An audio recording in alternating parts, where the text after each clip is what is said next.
Thanks, Norman. Bonjour. Thank you so much for inviting me. I'm delighted to be here, and I've really enjoyed yesterday. I hope I can live up to some of the previous speakers. I want to start with my grandfather. In the 1911 census, he is listed as being a 15-year-old locksmith working in a lock factory in the industrial heartlands of England. And he went to school at a school founded by the Sisters of Mercy for the children of poor immigrant Catholics. He left school at 13, as everyone did, more or less in those days. Only 3% went to university. And the nuns equipped him with the education he needed economically. He could read and write sufficient to go into the factory, but he then joined the army for the First World War in 1914, fought in the trenches, survived, had social interaction, had ambition as a result, joined the middle classes as a traveling salesman, and his daughter, my mum, went to grammar school, a selective schooling system that we're bringing back in my country, unfortunately, but where the top 25% when you did the exam at 10 or 11 got to grammar school, where you could then join the professions. The rest, 75%, got the education they needed to go into the factory or to marry someone who went into the factory. So my mum went into banking. My dad also went to grammar school. He became an accountant. So didn't need to go to university, worked in the evenings, did his exams, and became an accountant, as a result of which he could afford to send me and my brother to a private school that specialized in sending its boys to Cambridge and Oxford universities. So my brother and I were the first in our family to go to university. We went to Cambridge. We were very privileged. That was at a time when the deal was about 13% went to university. If you worked really hard at a good school, got good grades, you could go to a great university, you could choose your job for life, join a final salary pension scheme, get a 25-year mortgage, pay it off, provide well for your children, and retire at 55. That's what the whole system was and still is designed for. So how did it work out? Well, my first job was age 12, performing in the musical Oliver in the West End of London. My second job was then running a theatre, because I fell in love with theatre at the age of 12, but I soon realized that the country being run by Mrs. Thatcher was not a country I wanted to live in. I wanted to be a politician, so I got a job selling telephone directory advertising for 10 years to fund me becoming a politician. I became mayor of my town, et cetera, et cetera. I don't recommend selling telephone directory advertising. It was a really shit job.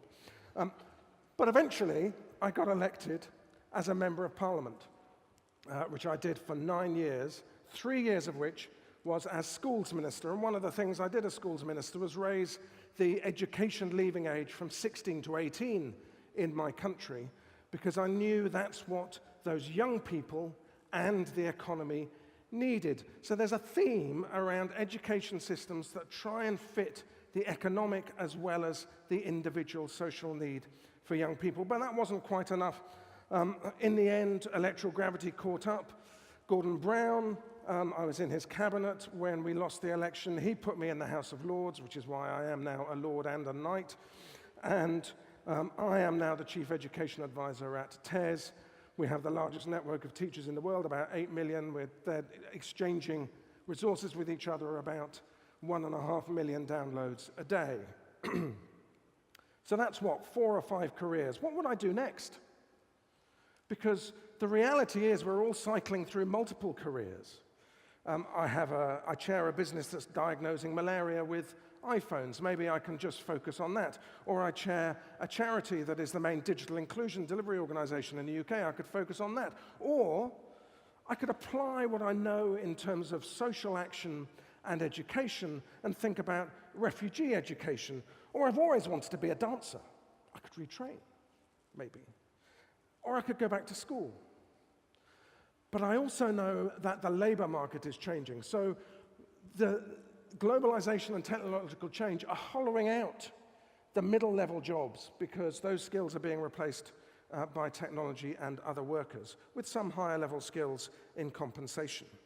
I also, and I see things like Foxconn replacing 60,000 workers earning $5 a day with robots. Things are changing.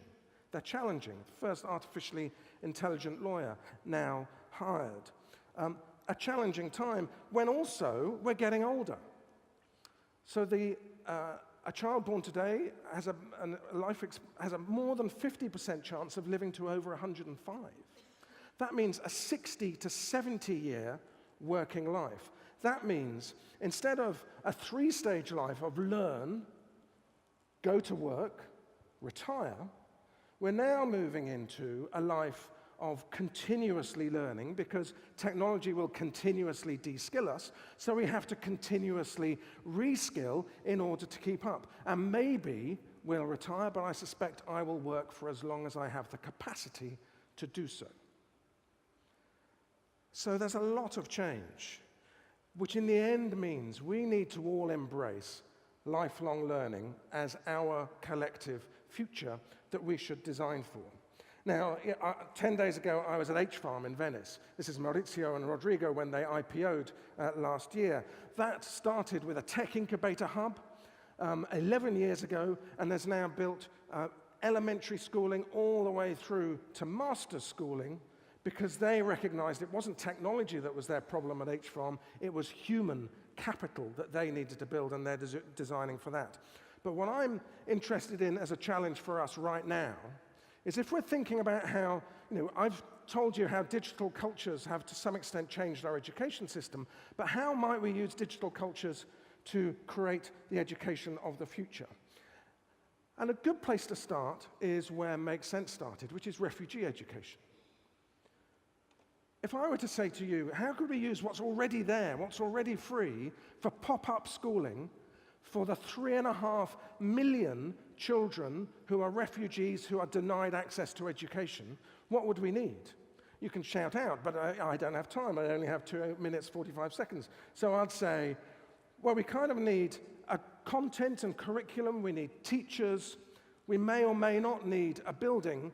Those teachers may or may not need to be qualified if we can supply them with good enough other content and stuff. So what have we got? Well, of course, we need to start with giving them connectivity. There are guys and gals wandering around refugee camps with Wi-Fi emitting from backpacks. We can deliver Wi-Fi to refugee camps, and mobile phone penetration is pretty strong, so we can get over connectivity. There's a load of content. As an example, you'll have heard of the Khan Academy. Sal Khan, a great teacher, created great content. It still need adults to coach and motivate around our refugee children. They also can do MOOC courses, edX and others, providing fantastic content if they want to advance their own understanding too. We could beam teachers in.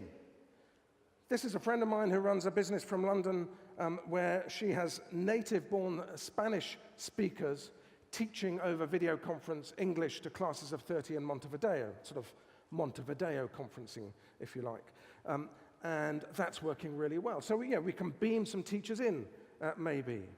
We can get a whole load of content. This is the company I happen to work for, but there's a load of teacher content that you can search what you want to teach, and you can find lots of lesson plans, lots of resources that are available around whatever you want to teach in the world. Currently, as far as TES is concerned, as long as it's in English. So there's lots we can offer them for that. We could do with an e-portfolio system and assessment system. That's freely available too. That's one of many examples that I can find if I just do a Google search. So to some extent, it's all there if we want to use it. And if it's there for us to do pop-up refugee education, then it's a chance to end designing for the average pupil.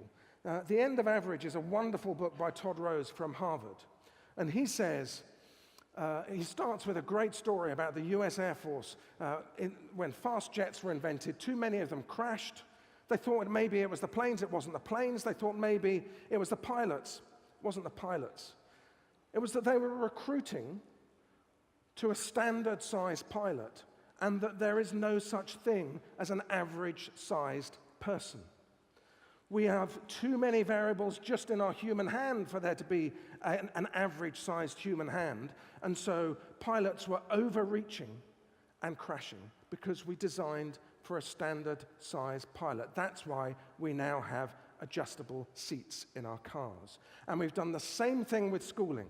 We've designed for an average pupil, standardized tests, standard curriculum. Now, the opportunity for the future, using digital cultures and digital products, is individualized education, giving people the breadth and the imagination and the freedom and the resilience to chop and change through their working lives and really deliver something very different to the factory education that we're all familiar with. Thank you very much.